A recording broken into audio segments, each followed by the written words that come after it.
Welcome to the Full Court Entertainment Podcast, and this is a reaction to Game 2 of the NBA Finals, the Indiana Pacers and the Oklahoma City Thunder. The Oklahoma City Thunder tied the series up at 1-1 against the Indiana Pacers, winning 123 to 107. Honestly, though, this game was kind of over at halftime, if we're being honest. It was a hard watch, but I felt like the Thunder were kind of in control this entire game. I know the Pacers made a couple of runs, but I just felt like the Thunder just were in control. But let's start with the Thunder. Let's start with the OKC Thunder, the winners of today. The Thunder, I felt like they had a bad taste in their mouth. They knew they let a game go away. They probably should be up 2-0, but it is what it is. But the Thunder came out smacking. First quarter, they're up by 6. It's kind of close, but in that third quarter, that's when they turned it up with 33 points in the second quarter. And a big difference in this game was early on, Chet Holmgren. Chet Holmgren had 9 points early on in the first quarter. He had 9 points. He was able to get to the rim, hit a three. I was like, okay, this is what I'm talking about, Chet. Because last game you played like trash. Like, let's just be honest. Chet played like straight trash. But in this game early on, he was way more aggressive. He know he should have been more aggressive, but he wasn't. But today, he played way better. And the Thunder shot 51% in the first half. The Pacers defense just was not good. And you're looking at the Thunder side, SGA started out good. I thought J Dub had a bounce back game from last time. Last time he was 6 for 19. This game, he was 5 for 14, but you could tell he played a little bit better. He played a little bit better this game. Uh the Thunder, what another thing that helped them? Points in the paint. 26 points in the first half. That's how you get when it's the Pacers. When it's the Pacers and when they don't have Miles Turner out there, when they run out of lineup with Obi Toppin, Pascal Siakam, or Thomas Bryant, there's no rim protection. That's when you're supposed to take advantage as the Oklahoma City Thunder to get to the rim. That's exactly what they did with the 26 points in the paint. And this game, like I said, Chet played good with 15 points. Jalen Williams, J Dub, he had 19. Shea had 34 points. Shea is gonna get his. Shea's gonna get his regardless. That's just how good he is. He's a manipulator. He could get to the free throw line. He was 11 for 12 on the free throw line. Shea played amazing, and he was very efficient today. 11 for 21. The last game he was 14 for 30, and I said I'll live with that. He had 38 points, but I'm like, Shea is gonna get his.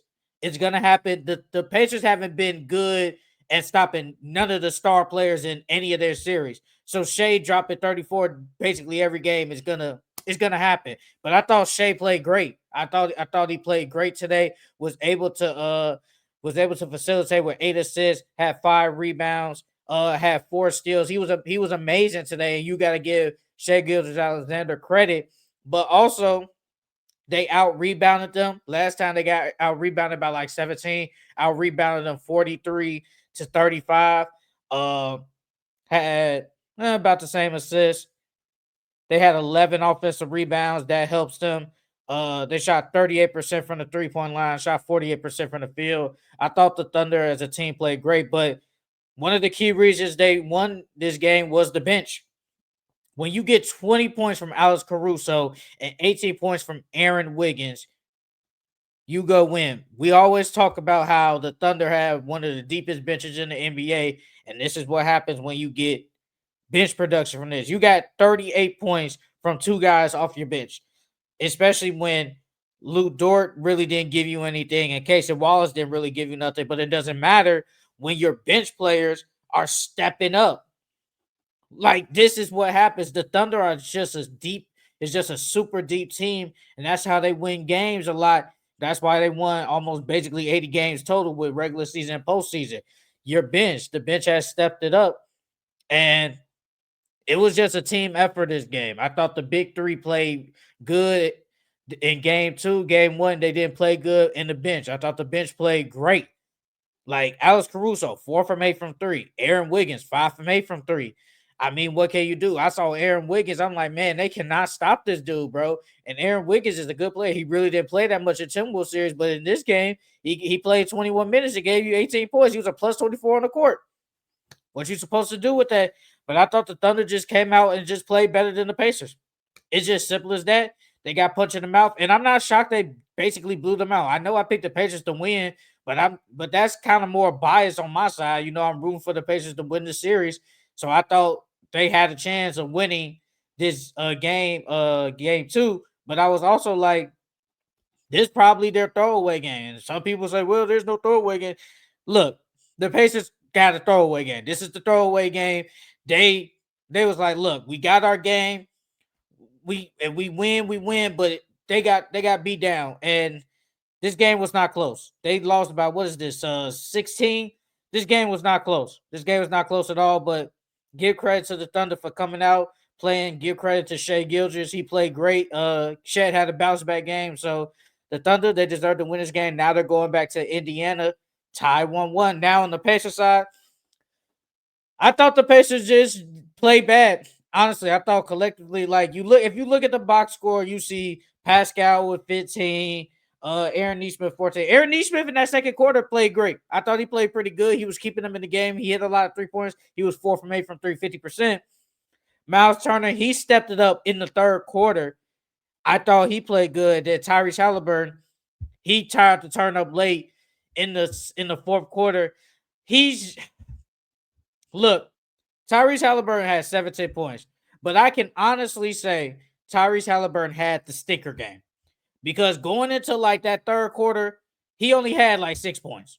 So he wasn't really being aggressive. He was very passive. Every time he'll drive and collapse the defense, he'll pass it out. Not saying that's the worst, but I feel like when he wants to get it going, he can. He did not get it going. He waited late to get it going. And why are you waiting to try to turn up late when you're down by 20? That doesn't make sense.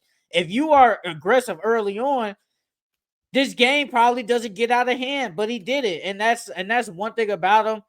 He's just too passive. He tries to make the right play and get everybody else involved. But sometimes, bro, you got to be aggressive. Get to the lane. Hit the floater, bro. That is one of your best moves is the floater. When you get to that hole, when you get off the screen, they can't, you get past him, just hit the floater. He did, he passed it up. But I felt like the bench, you see TJ McConnell, he played decent in his minutes, 11 points. Ben Mathurin, he gave you 14 points, but Obi Toppin, who's one of your best bench players, he only gave you 3 points. He wasn't good. 1 for 8, 1 for 5 from 3. They didn't turn the ball over as much like they did in game one, obviously, but they only shot 31% from the field in the first half, which isn't good. They got outscored in every quarter.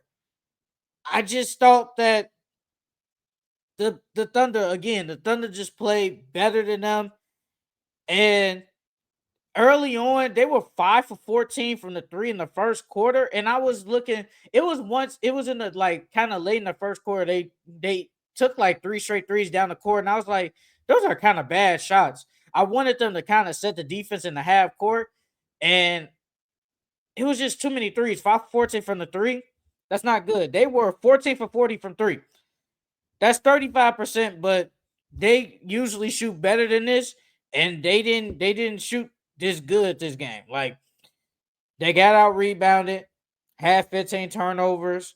Like I said, gave up a lot of points in the paint. No rim protection. I just felt like as a collective, you look and say, hey, they played decent, but I don't think they played the greatest. I'm not gonna lie. I don't think they really played the greatest. And I just need Tyrese Halliburton to just start out way more aggressive in games. Like when he's aggressive and he scores 20-something points, they play way better. And I think when they see him being aggressive and scoring, that's when the team gets it going. He just didn't do that last night. And that's one of the best, and that's the best player on the team and a superstar, in my opinion. You can't have that, bro. I said, like, you can't have these sneakers. This is the finals. No stickers, bro. No stickers. Like, You don't need to go out here and score 25. That's not your game. But you can't be out here going into the fourth quarter damn near with 6 points.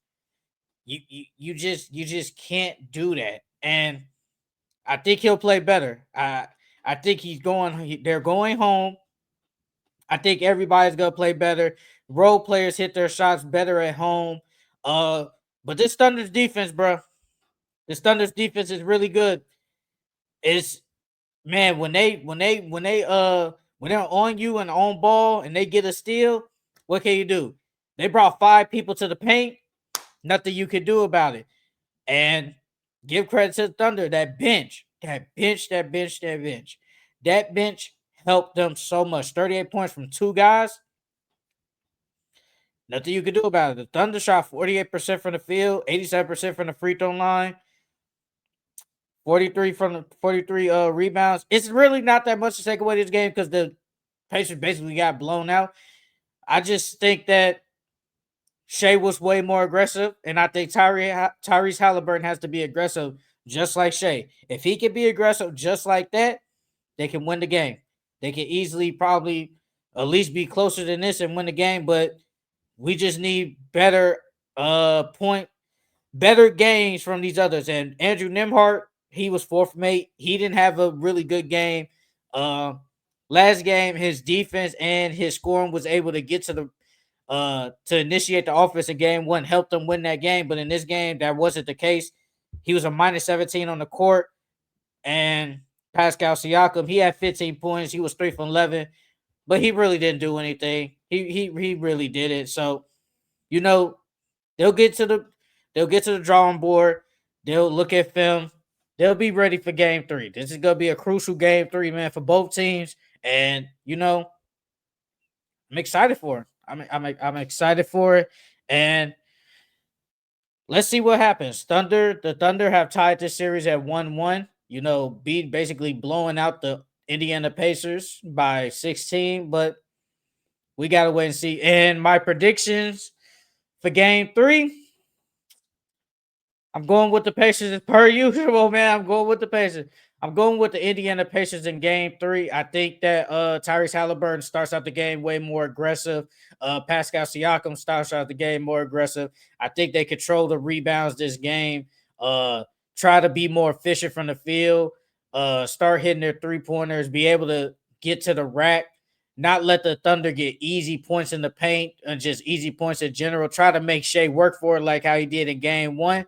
And if they could do that, they could possibly win this game. Make sure those others and Chet, J-Dub, Caruso, and them don't turn it up.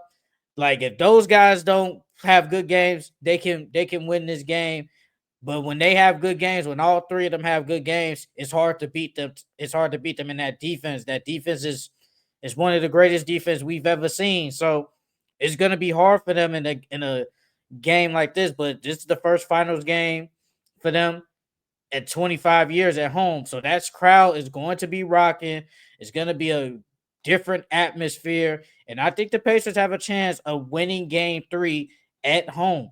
I think it's going to be a close game. I don't predict no blowouts. I just need my man Tyrese Halliburton to be way more aggressive to start out this game. And if he does that, that energy will feed off on the others and they can win game 3 and take a 2-1 series lead. So, yes, I have the Indiana Pacers winning game 3. And that's it for this instant reaction to the Indiana Pacers and the OKC Thunder. The OKC Thunder tied the series up at 1-1 against the Indiana Pacers, 123-107. I will see you guys on Thursday when we do a live show. We'll talk about the other games. We'll talk about the finals. I will see you guys next time. See y'all later, man.